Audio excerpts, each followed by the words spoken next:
Rasulullah Shallallahu Alaihi Wasallam bersabda, ini adanya riwayat Imam Bukhari dan ini juga ada riwayat Imam Muslim.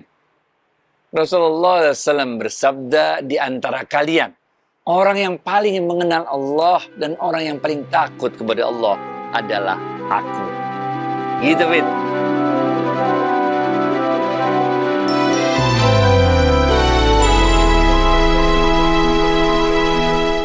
Assalamualaikum warahmatullahi wabarakatuh, sahabat Smart Skill School. Semoga kita semua dalam keadaan sehat dan selalu dalam lindungan Allah Subhanahu wa Ta'ala. Amin. Yuk kita langsung sambut saja Ustadz kita, Ustadz Adi Warman Azwar Karim. Ustadz, Assalamualaikum, apa kabar? Waalaikumsalam warahmatullahi wabarakatuh. Sehat, berkah, bahagia selalu ya. Amin. Amin, Alhamdulillah. Ustadz, ini ada pertanyaan sahabat mengenai kecintaankah atau ketakutankah yang membawa kita menyembah kepada Allah?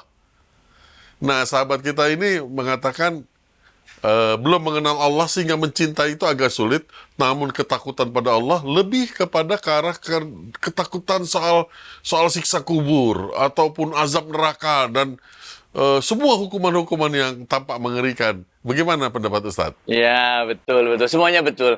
Karena memang ada tingkatan-tingkatannya. Imam Ghazali dalam kitab Ihya Ulumuddin mengatakan, takut kepada Allah itu ada 3. Pertama, takut level rendah. Jadi nggak takut sama Allah. Pokoknya buat maksiat aja terus, bantai lah. Nggak ada rasa takut-takutnya sama Allah. Yang kedua adalah takut yang sewajarnya. Nah, ini yang bagus nih. Dan yang ketiga adalah takut yang berlebihan. Serba takut. Jadi dia nggak mau gaul sama orang. Karena takut kalau gaul sama orang nanti gibah, nanti fitnah, nanti macem-macem. Takut yang berlebihan ini menurut Imam Ghazali juga nggak bagus. Karena betapapun kita ingin menghindari berbuat dosa dengan sedemikian rupa sehingga nggak berhubungan sama orang, nggak mau melakukan ini, nggak mau melakukan itu, mau amal soleh ini takut riya, ini juga nggak bagus kata Imam Ghazali. Karena betapapun kita ingin menghindarkan diri dari dosa, kita pasti buat dosa. Kullu bani Adam khata'. Semua anak cucu Adam itu pendosa. Dan sebaik-baik pendosa adalah yang paling cepat taubatnya.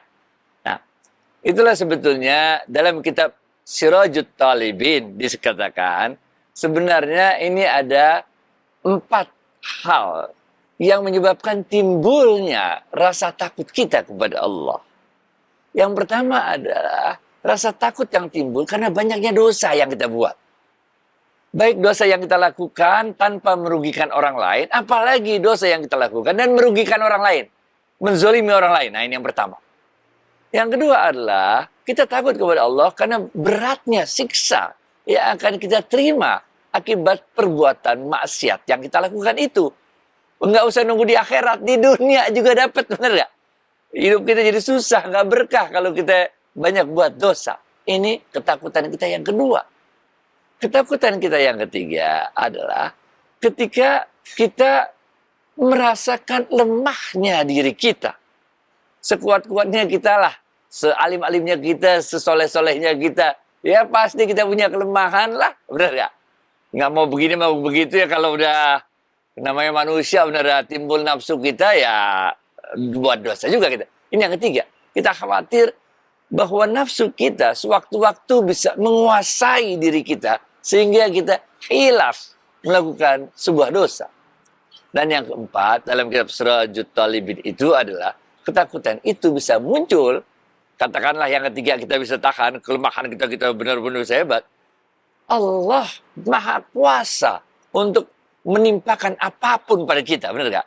Kita udah usaha nih begini, begitu semua udah pokoknya kita jaga benar-benar. Tapi Allah Maha Kuasa. Allah udah menentukan takdirnya. Kapan kita dapat musibah, kapan kita dapat nikmat. Nah, dalam kitab Sirajut Talibin itu dikatakan 4 hal inilah yang menimbulkan kemudian ketakutan di dalam diri kita. Nah, oleh karena itu kalau kita balik ya, sekarang kita mau nyampe ke yang terakhir nih, poin terakhirnya. Sebenarnya dalam urusan takut kepada Allah ini ada tingkatan-tingkatannya. Nah, ini yang tadi kan, ada yang takut, ada yang cinta, ada tingkatan-tingkatannya. Tingkatan takut yang pertama namanya khauf. Yaitu takut kepada Allah karena iman kita. Iman kita ini yang membuat kita takut kepada Allah. Rasulullah SAW waktu itu pernah ditanya, sebenarnya apa sih yang haram itu, dosa itu apa sih? Rasulullah SAW mengatakan dosa itu adalah sebuah perbuatan yang engkau lakukan dan engkau tidak mau orang lain mengetahuinya, dan setelah engkau lakukan perbuatan itu timbul rasa penyesalan di dalam dirimu. Ini benar ya? Oke, gampang sebetulnya. Ini yang pertama namanya khauf. Iman kita mencegah kita berbuat dosa. Oke. Tapi ada tingkatan yang kedua yang takut kepada Allah. Ini namanya bukan khauf tapi khasyah. Nah, khasyah ini lain. Ini takut kepada Allah karena iman kita dan karena ilmu kita.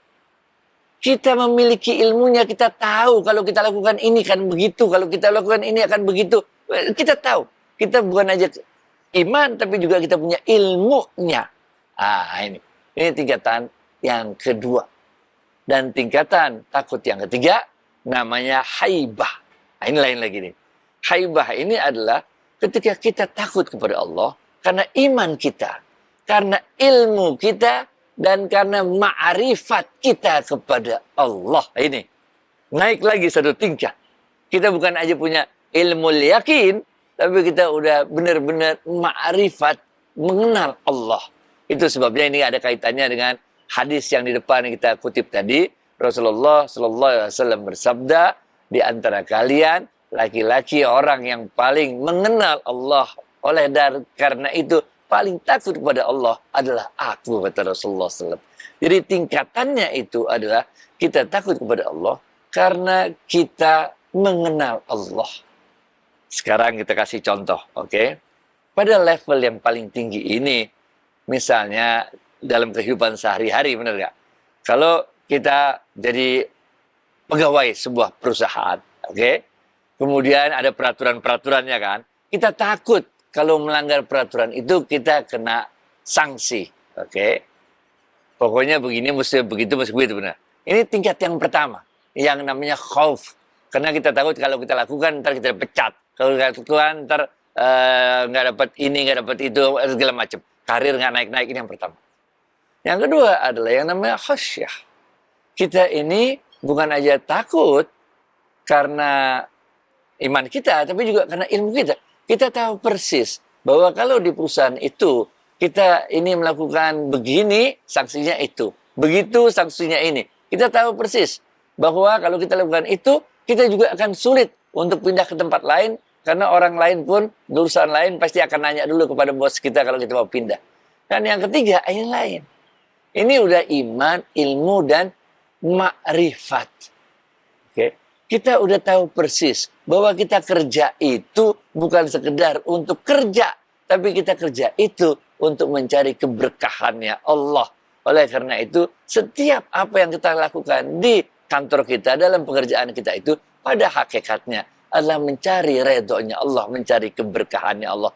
Oleh karena itu, nama baik yang kita bangun, oke, akhlakul karimah yang selalu kita lakukan itu akan membuat diri kita takut untuk melakukan, menjaga reputasi nama kita, jaga nama, benar gitu kan? Jaga nama.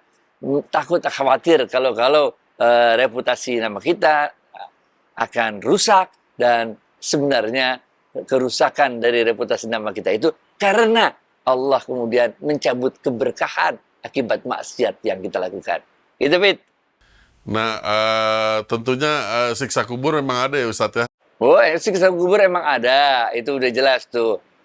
Siksa dalam kubur ada hadisnya jelas, itu sesuatu yang hak yang akan terjadi. Semua orang akan disiksa dalam kuburnya untuk menggugurkan dosa-dosanya, meringankan perjalanannya untuk menuju akhirat kelak. Nah, itu.